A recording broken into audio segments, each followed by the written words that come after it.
Estamos de volta e recebemos aqui em nosso estúdio Ricardo Cubas, delegado da Polícia Federal de Foz. Doutor Ricardo está há 2 anos aqui na cidade, à frente da Polícia Federal. Muito obrigado pela sua presença. Eu que agradeço. Doutor, 2014, como foi o trabalho da Polícia Federal em 2014? Foi difícil? Foi fácil? Bom, 2014 foi um ano atípico para nós. Nós tivemos alguns grandes eventos, como a Copa do Mundo, né, as próprias eleições, que demandaram que boa parte do nosso efetivo se dedicasse exclusivamente a essas atividades, né. Fora isso, nós tivemos também um aumento significativo nas apreensões de entorpecentes como maconha, como cocaína, como crack, em comparação aos anos anteriores. Uhum. São números maiores? São. Esse ano nós tivemos uma redução apenas na questão da apreensão de maconha.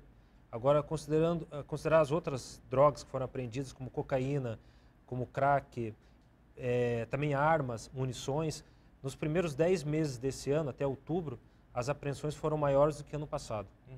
O senhor até trouxe uns números aí, né, doutor? Isso, para exemplificar até a questão, por exemplo, de armamento, de pistolas, no ano de 2012, por exemplo, foram apreendidas somente 5 pistolas.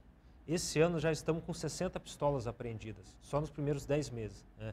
Munições também, ano passado apreendemos 21 mil munições, esse ano já estamos com 42 mil munições, o dobro, né? Só nos primeiros 10 meses do ano, né? Esse armamento vai para onde?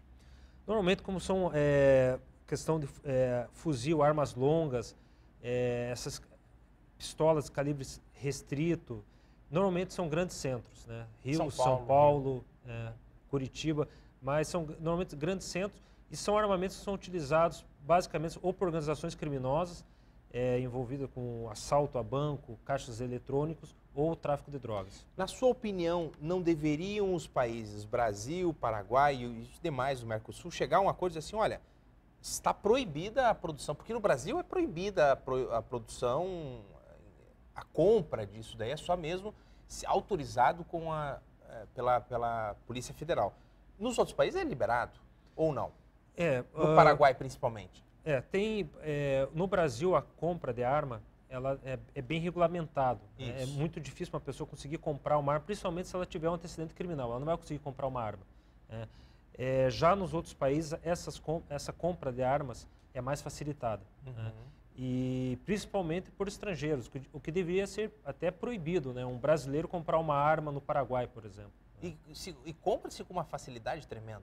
Isso, inclusive armas de grosso calibre, como o fuzil 762, que é uma arma restrita às Forças Armadas. Né? Essas tratativas que o senhor tem acesso, existe alguma conversa entre governos a respeito disso ou ainda que o senhor saiba, não existe? Não, o que eu tenho conhecimento não existe. Isso seria um assunto até que teria que ser tratado entre ministérios, né? Ministérios de Relações Exteriores do Brasil, com do Paraguai ou Argentina, para tratar desse assunto, ou até mesmo para que houvesse alguma forma de controle para quem essas armas são vendidas e fosse comunicado o Brasil ou a Polícia Federal para a gente ter conhecimento quem está comprando essas armas fora do país. Né? Um controle já ajudaria bastante. Já ajudaria bastante, sim. Já ajudaria bastante. Bom, o Paraguai é conhecido como um país que produz a maconha e boa parte dessa maconha vem parar no Brasil, né? E nós temos uma faixa de fronteiras que é impossível, unindo mesmo todas as forças, é impossível, né? Em que medida a Polícia Federal tem trabalhado aqui, na fronteira Foz do Iguaçu, aqui, doutor? Bom, o Brasil tradicionalmente não produz maconha.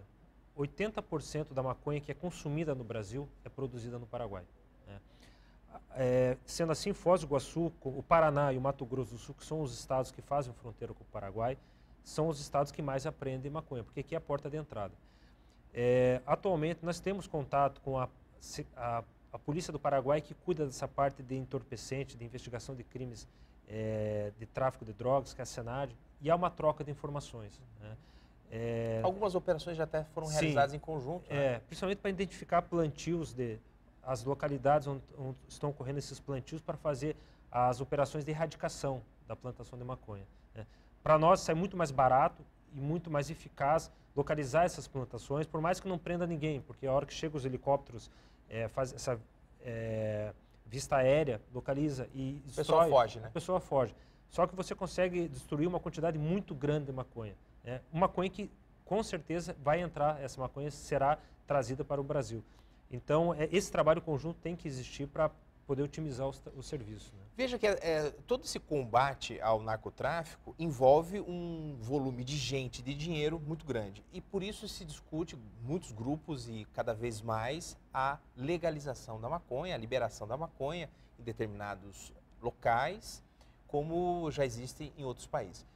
O senhor, qual a sua opinião, ou ainda o senhor ainda está ainda não tem uma opinião formada sobre esse assunto, que é um assunto bem polêmico da pessoa? Não, é um assunto bem polêmico, que é até salutar essa discussão. No meu ponto de vista, eu sou contra, porque eu vejo a maconha, em muitos casos, como uma porta de entrada para drogas mais pesadas. Né? E essa pessoa que está traficando, ela não vai deixar de traficar, ela vai procurar traficar outras drogas.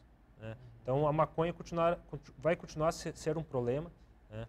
Até na questão de viciar as pessoas e, a partir da maconha, partir para outras drogas. Né?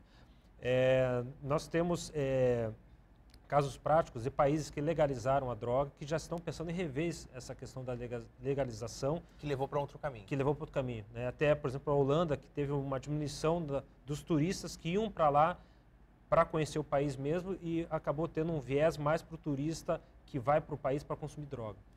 Doutor, rapidamente, para a gente encerrar o nosso papo, a gente não poderia deixar de falar da Operação Lava Jato, que tem mexido com o país, e a Polícia Federal está à frente de uma investigação que ainda deve levar um bom tempo e que tem...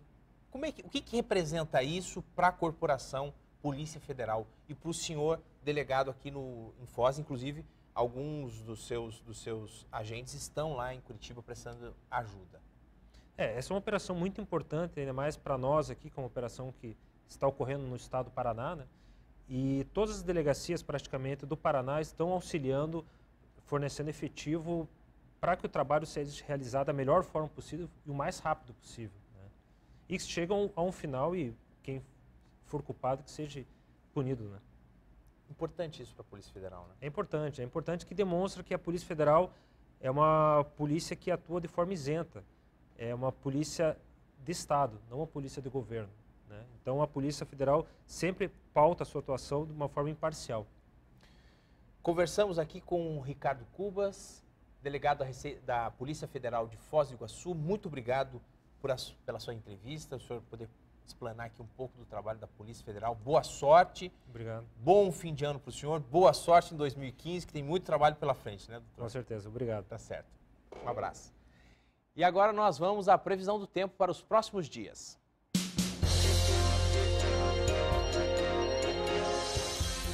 E a noite dessa terça-feira promete ser de chuva na fronteira, com temperaturas estáveis. A máxima é de 32, com mínima de 21 graus. Na quarta-feira, sol com muitas nuvens e período de chuva durante a tarde e a noite. A máxima fica por volta de 34 graus e a mínima de 21.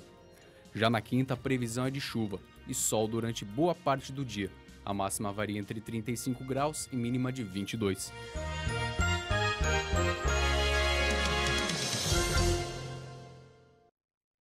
E vamos à nossa frase do dia. O futuro secretário de Fazenda do Paraná já avisou: outras medidas serão necessárias para ajeitar as contas do governo do estado. Mauro Ricardo Costa ainda não assumiu o cargo, mas defende a atitude do governador Beto Richa de aumentar impostos e tributos aqui no estado. Mauro critica a guerra fiscal que reduziu a arrecadação dos estados brasileiros e defende uma reforma tributária para o país. Veja o que ele disse: é fácil quebrar um governo, difícil é arrumar.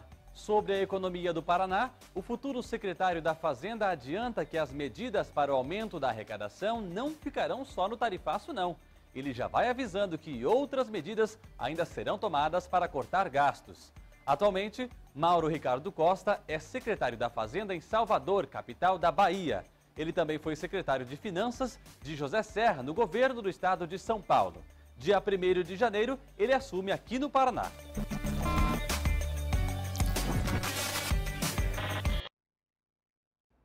Veja a seguir, alunos vão aproveitar as férias para passear e estudar nos Estados Unidos. Bailarino de Foz, formado pelo Bolshoi, vai se apresentar hoje na cidade.